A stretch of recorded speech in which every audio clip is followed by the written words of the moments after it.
Kakapoy kahago, magmata patawag sa iyo para sa atong obligasyon na ayusahay nga madiscourage ta sa mga higayon na dili na to mahatag na mga panahon nga mawat ang tagana, pero para sa pamilya ang tanan gikaya.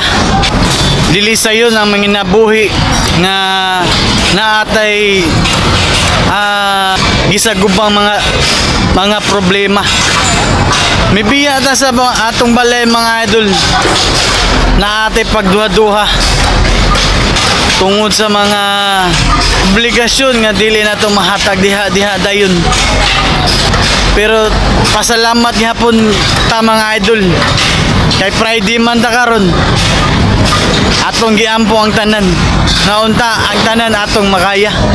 Kitang tanan mga idol natay mga pagsuway sa kinabuhi, pero mas muligo ng atong kaugalingon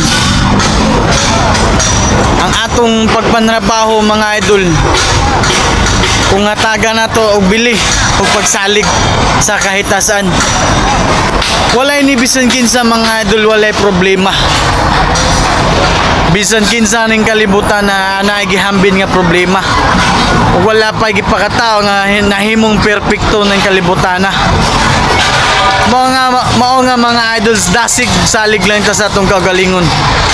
Basta sa kanunay dili na to kalimtan ang pag-ampo o pagsampit sa iyang pangalan. Diyos Ama lang ang makagagahom sa tanan mga idol. Ang atong tanan na sinatian ng panahon na ning atong mga minlabay nga adlaw o karon mga tuiga, mga pagsulay lamang kini siya. Mga magpasalamat ta. Happy Good Friday na tong tanan mga idol.